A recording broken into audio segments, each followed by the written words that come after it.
Assalamualaikum warahmatullahi wabarakatuh. Sampurasun Baraya Domba. Bertemu lagi dengan saya di channel Baraya Domba.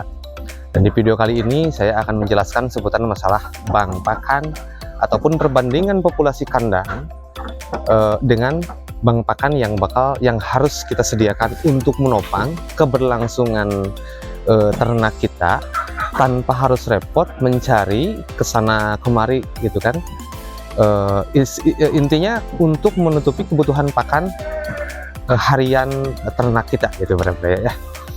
Jadi gini Baraya, ada beberapa jurnal yang saya baca, misalkan seperti ini, domba dengan populasi sekian dibutuhkan lahan seluas sekian dengan komposisi tanaman yang seperti sekian.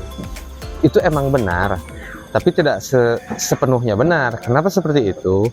Karena gini Baraya, domba itu, pakan domba itu diukurnya bukan dari jumlah populasi, bukan hanya dari jumlah populasi, tapi juga harus diukur dari sisi bobot tubuh pakan tersebut gitu.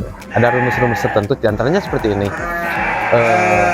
10% dari bobot tubuh gitu kan. Jadi seandainya domba kita 50 kilo ataupun 70 kilo dengan populasi 10 ekor, berarti dibutuhkan pakan berapa? Berarti 70 kilo. Bagaimana kalau dombanya kecil? Ya beda lagi. Nah makanya nggak ada rumus pasti tentang perbandingan antara populasi dengan luas bank pakan, nggak ada gitu Baraya. Nggak baku, maksudnya ada cuman nggak baku gitu. Jadi harusnya seperti apa? Gini, kita tentuin dulu gitu kan, domba apa yang bakal kita pelihara. Dengan kita menentukan jenis domba kita, maka kita bakal menemukan satu bobot nilai bobot rata-rata domba kita. Misalkan kalau saya kan fokusnya itu lebih di domba Garut. Kalau domba Garut untuk jantan rata-rata kan di atas 70 kilo up. Untuk betina rata-rata misalkan di angka 35 sampai 50 kilo. Nah jadi ngerumusnya enak gitu. Nah biar nggak ribet gitu kan, kita berbicara angka, mendingan kali ini gitu saya akan berbicara masalah pengalaman aja kan. Pengalaman saya aja kita bahas di sini. Kalau saya dulu waktu pertama kali saya beternak gitu kan, kurang lebih populasinya tuh 10 betina 1 jantan Baraya ya. Saya menanam rumput itu 100 tumbak ataupun berapa? 100 bata. Kalau nggak salah ya, itu satu tumbak itu 1 kali 14 meter. Kalau nggak salah ya seperti itu. Itu cukup untuk 1 tahun penuh untuk menutupi kebutuhan harian pakan. Hijauan yang saya tanam seluas 100 tumbak itu bisa mencukupi kebutuhan pakan selama 1 tahun. Maksudnya gini, saya kan piaranya betina, breeding ya. Dari mulai dipijah, dikawin, sampai domba itu beranak, itu cukup Baraya untuk menutupi kebutuhan domba tanpa keluar mencari kesana kemari. Enggak. Dengan catatan lahan rumputnya itu kita tanam tumpang sari, dari mulai rumput liar sampai rumput budidaya sampai leguminosa, sehingga kemajemukan bank pakan kita itu benar-benar lengkap gitu Baraya ya. Ini harus digarisbawahi. Jadi kalau menurut pengalaman saya, 100 tumbak cukup untuk menghidupi domba 11 ekor, yaitu 10 ekor betina, 1 ekor jantan. Nah, terjadilah di usia 6 bulan kemudian, itu domba saya kan beranak.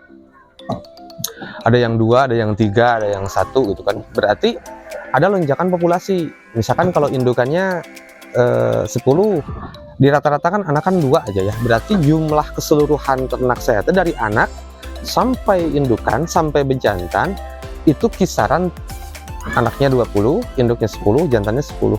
Berarti 31 aja. Nah itu cukup Baraya, yang 100 tumbak itu cukup dengan catatan sampai di usia 3 bulan, 4 bulan anaknya. Kalau udah usianya makin nambah, berarti bobotnya makin meningkat ya anaknya. Itu udah nggak cukup lagi. Nah makanya 100 tumbak itu cukup untuk breeding kita 10 ekor betina, dengan catatan begitu anaknya lepas sapi langsung kita jual, kita panen. Nah seperti itu. Nah seandainya kita mau meningkatkan populasi, maka kita harus mengadakan sumber lahan bank pakan yang baru dengan konsep seperti tadi, majemuk, dari mulai rumput liar hingga rumput budidaya, hingga ramban-rambanan, dan hingga daun-daunan gitu, legum-leguman. Nah ini beraya ya yang harus digarisbawahi teh. Kadang-kadang kan kita terpakunya gampang lah, banyak ini di alam, emang banyak di alam, tapi di musim-musim seperti sekarang yang menuju musim kemarau gitu kan, jangankan di alam liar, di kebun kita aja udah mulai populasi, bukan ya, produktivitasnya menurun gitu rumput teh. Maka mau tidak mau gitu kan, kita aja yang nanam rumput, ada kalanya kalau misalkan produktivitasnya menurun, kita nyari ke luar gitu para beraya ya. Nah kalau seandainya ada juga yang nanya ke saya di komentar gini, harus dimulai dari mana ataupun harus dimulai dari berapa ekor seandainya mau berternak domba. Dimulai dari kemampuan kita, dari kesiapan kita, dari sumber daya yang kita miliki, baik itu modal ataupun lahan rumput. Sebenarnya untuk lahan rumput nggak mesti kita harus punya, nggak mesti kita harus beli, kita bisa sewa kok. Saya juga di sini sebagian sewa, sebagian ngontrak gitu beraya. Nah dimulai dari 5 bisa, dimulai dari 10 bisa. Seandainya punya modal yang lebih besar lagi, langsung banyak pun silahkan, dengan catatan persiapkan dulu segalanya, dari mulai pengetahuan, dari mulai dukungan, dari mulai mentor, dari mulai pembukuan hingga pasar harus diperhitungkan dengan baik kayak gitu ya. Kembali lagi ke topik awal, jadi rumus, ada yang nanya kan, rumus populasi dengan luas bank pakan. Nah seperti itu jawaban dari saya. Kalau secara tulisan emang bisa dirumus, tapi secara fakta, secara pengalaman yang saya alami, seperti itu. Sekarang populasi yang ada di kandang aja ya mencapai kan 50 up. Itu yang 100 tumbak udah nggak nopang lagi secara full. Makanya udah buka lagi lahan yang baru gitu untuk menopang kebutuhan pakan harian. Kalau nggak salah ya, ini yang udah kita jalankan, kita buka yang lahan baru, yang baru kita buka itu 250 tumbak ditambah yang dulu 100 tumbak gitu kan. Alhamdulillah itu cukup untuk menghidupi domba 50-70 ekor domba gitu kan, dengan catatan produktivitasnya dijaga gitu kan. Kalau seandainya lahannya tak ada hujan seperti yang saya garap, nah ini yang jadi permasalahan gitu beraya ya.